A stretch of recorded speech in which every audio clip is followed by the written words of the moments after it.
क्या आप कोई इन्वेस्टमेंट करने की सोच रहे हैं या आपके पास में पैसा रखा हुआ है और आप उसको सेव करना चाहते हैं, लेकिन आपकी सबसे बड़ी समस्या ये है कि आपको ये नहीं पता है कि मुझे पैसा जो है किस जगह पर इन्वेस्ट करना चाहिए जहां मुझे ज़्यादा से ज़्यादा जो है इंटरेस्ट मिले, मेरा पैसा सिक्योर भी रहे और जो है मुझे इनकम टैक्स में भी रिबेट मिले। तो दोस्तों, आज इसी विषय पर हमारा ये वीडियो है। हमारी फाइनेंशियल नॉलेज वीडियो का ये तीसरा पार्ट है, जिसमें मैं आज आपको बताऊंगा कि कितने प्रकार की जो है सेविंग्स स्कीम्स होती है या कितने प्रकार के जो है आप इन्वेस्टमेंट कर सकते हैं और अपने पैसे को सेफ रखने के साथ साथ में उसमें ज़्यादा से ज़्यादा इंटरेस्ट और इनकम टैक्स में रिबेट पा सकते हैं। पूरी जानकारी के लिए ये हमारा वीडियो पूरा जरूर देखें। अगर आप हमारे चैनल पर नए हैं तो प्लीज़ हमारा चैनल सब्सक्राइब करें ताकि हमारे आगे आने वाले फाइनेंशियल नॉलेज के जो वीडियो है वो आप तक जल्द से जल्द पहुँच सके।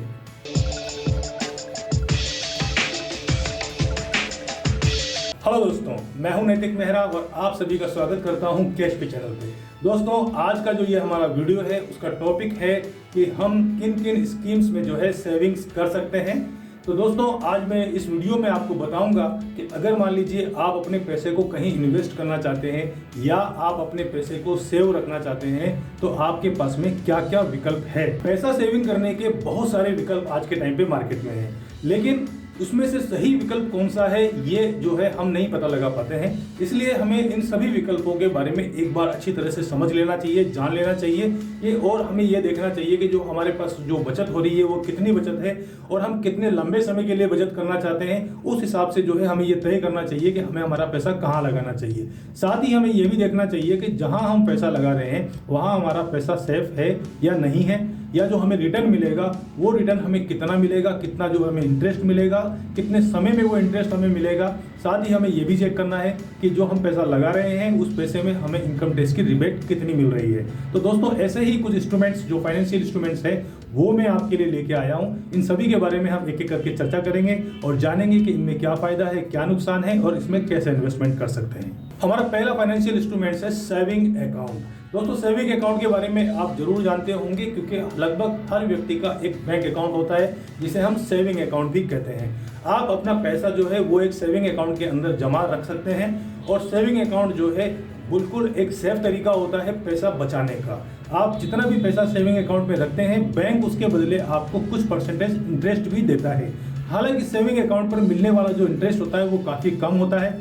आजकल जो है 3% से 4% सालाना की ब्याज दर पर ही हमें जो है इंटरेस्ट मिलता है, जो एक तरीके से बहुत कम है। लेकिन फिर भी सेविंग अकाउंट की जो उपयोगिता है वो बहुत ज़्यादा अधिक है, क्योंकि सेविंग अकाउंट पर आप किसी भी समय जो है पैसा डाल सकते हैं और किसी भी समय पर जरूरत पड़ने पर पैसा वापस निकाल सकते हैं। तो जो हमारा ये पहला इंस्ट्रूमेंट है सेविंग अकाउंट, ये सबसे सरल और सबसे आसान तरीका है पैसे बचाने का।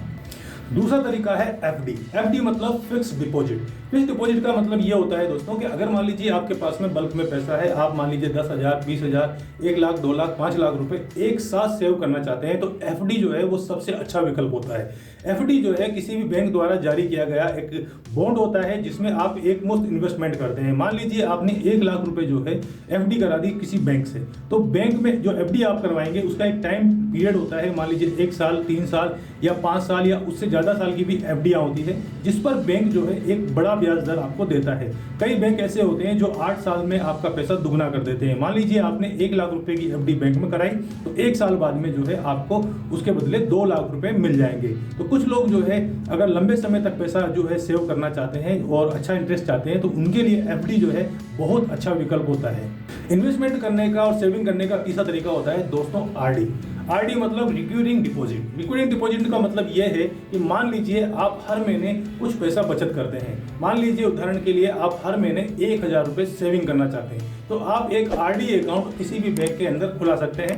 आरडी अकाउंट में क्या होता है कि वहाँ आप पहले एक समय फिक्स कर लेते हैं कि कितने समय के लिए आप जो है पैसा जमा कराएंगे और आप कितना पैसा हर महीने या हर 3 महीने में या हर 6 महीने में या हर साल में एक बार पैसा जमा कराएंगे। मान लीजिए आपने फिक्स कर लिया कि आप हर 3 महीने में 5,000 रुपये उस अकाउंट में जमा कराएंगे तो आपकी 5,000 रुपये की आरडी हो जाती है।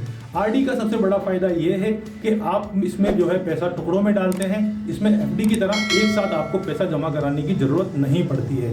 आरडी का दूसरा फायदा यह है कि जब कभी आपको फ्यूचर में जरूरत पड़ती है तो आप आरडी को बीच में बंद करा सकते हैं, उस पर जो है ज़्यादा पेनल्टी नहीं लगती है।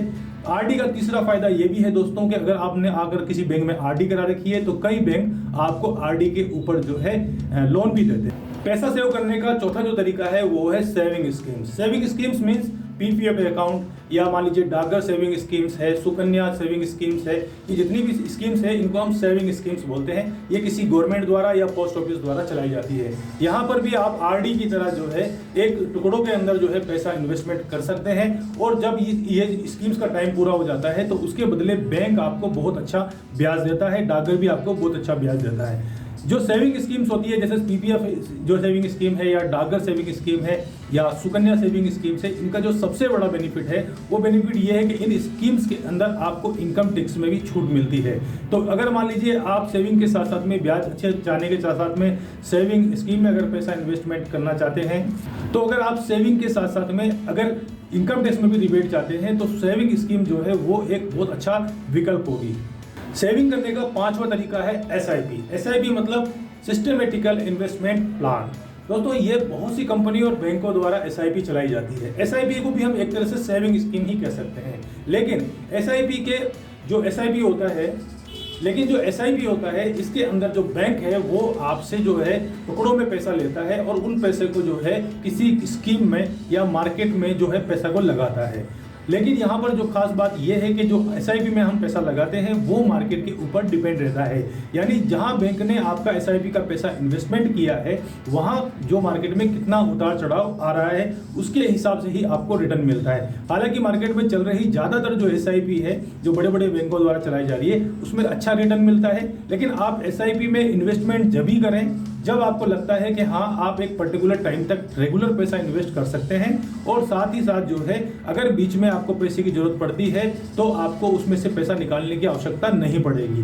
दूसरी बात यह है दोस्तों कि एसआईपी में आप इन्वेस्टमेंट जब करें तो ये भी ध्यान रखें कि एसआईपी कितने साल की है। कई एसआईपी 5 साल की होती है, कई 10 साल की होती है, 15 साल की होती है। अगर आप किसी एसआईपी में इन्वेस्टमेंट कर देते हैं और आप अगर बीच में एसआईपी को बंद कराते हैं तो वहां आपको कुछ पेनल्टीज देनी होगी या मार्केट रेट में जो उस समय जो मार्केट रेट चल रही होगी उसी के हिसाब से जो है आपको रिटर्न मिलेगा। इसलिए एसआईपी में इन्वेस्टमेंट आप उसी कंडीशन में करें जब आप लंबे समय के लिए पैसा होल्ड करके रख सकें। पांचवा सेविंग का तरीका है बॉन्ड पेपर। बॉन्ड पेपर से मीन्स मतलब राष्ट्रीय बचत पत्र, किसान बचत पत्र, गोल्ड स्कीम और भी गवर्नमेंट के और निगमों के बहुत सारे तरह के बॉन्ड होते हैं। इन बॉन्ड पेपर को जो है आप किसी डाकघर से, बैंक से खरीद सकते हैं। इन बॉन्ड पेपर को जो है आप किसी भी डाकघर से या बैंक से खरीद सकते हैं। उदाहरण के लिए अगर आप राष्ट्रीय बचत पत्र में पैसा लगाना चाहते हैं तो किसी भी डाकघर पे जाकर आप 1000, 2000, 5000 रुपये या जितना भी आप पैसा इन्वेस्टमेंट करना चाहते हैं उतने के राष्ट्रीय बचत पत्र खरीद सकते हैं। राष्ट्रीय बचत पत्र यानी जो बॉन्ड होते हैं या गोल्ड बॉन्ड जो होते हैं इनका सबसे बड़ा बेनिफिट ये होता है कि इनमें भी सेविंग स्कीम की तरह जो है आपको इनकम टैक्स में रिबेट मिलती है और इसमें भी काफ़ी अच्छा ब्याज मिलता है। क्योंकि ये गवर्नमेंट के द्वारा चलाई गई स्कीम से इसलिए ये सिक्योर भी होती है, आपका पैसा सिक्योर भी होता है और जब आपको पैसे की आवश्यकता होती है आप इन बचत पत्रों को भुना भी सकते हैं, यानी अपना पैसा वापस रिटर्न भी ले सकते हैं।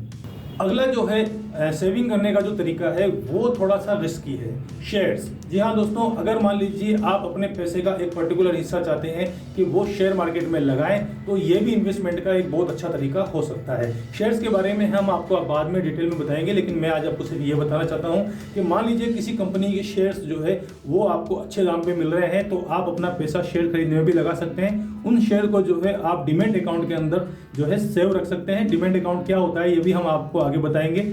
और ये जो शेयर्स होते हैं इनको आप लंबे समय तक होल्ड कीजिए।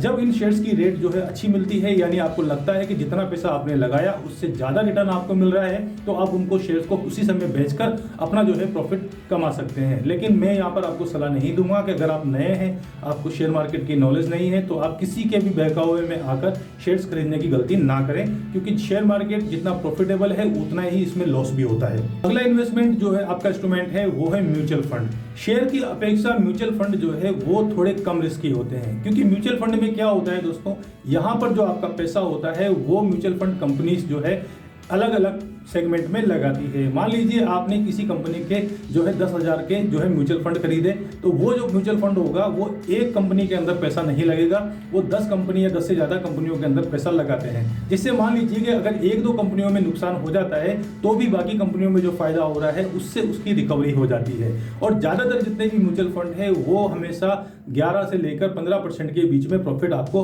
सालाना देते ही हैं। तो म्यूचुअल फंड भी एक इन्वेस्टमेंट का तरीका है। अगर आप मान लीजिए शेयर मार्केट में पैसा लगाना चाहते हैं लेकिन रिस्क नहीं लेना चाहते हैं तो आप शेयर्स की जगह पर म्यूचुअल फंड को खरीदें तो आपको अच्छा जो बेनिफिट मिल सकता है। अगला जो सेविंग इंस्ट्रूमेंट्स है वो है डिबेंचर। डिबेंचर मतलब दोस्तों कोई भी जो कंपनियां होती है या सरकारी संस्थान होते हैं वो अपने काम को चलाने के लिए जनता से जो है किसी ब्याज दर पर जो है पैसा लेते हैं। मान लीजिए किसी कंपनी ने डिबेंचर जारी किए हैं और वो सालाना आपको 6% जो है ब्याज दर देना चाहती है, तो अगर आप उस कंपनी के डिबेंचर खरीद लेते हैं तो कंपनी उस साल के एंड में 6% ब्याज दर पे आपको उस पैसे का रिटर्न जो है दे देगी। एक तरीके से हम इनको शेयर्स भी बोल सकते हैं, लेकिन शेयर्स चूंकि रिस्की होते हैं और आपका जो इन्वेस्टमेंट होता है वो डिपेंड करता है शेयर्स की प्राइस मार्केट में क्या चल रही है या क्या नहीं चल रही है। इसके विपरीत अगर आप उसी कंपनी के डिबेंचर खरीदते हैं तो डिबेंचर का मार्केट के जो उतार चढ़ाव है उससे कोई लेना देना नहीं होता है। डिबेंचर में जो फिक्स डिपॉजिट आपने किया है यानी जो फिक्स पैसा लगाया है उसमें जो ब्याज दर कंपनी ने शुरू में निर्धारित करी है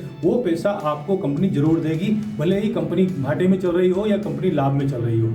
तो अगर आप शेयर मार्केट की बात करें अगर आप शेयर मार्केट में पैसा इन्वेस्टमेंट की बात करें तो आप 3 तरीके से शेयर मार्केट में पैसा लगा सकते हैं, कंपनी के शेयर्स खरीद के, म्यूचुअल फंड में इन्वेस्टमेंट करके या डिबेंचर में इन्वेस्टमेंट करके।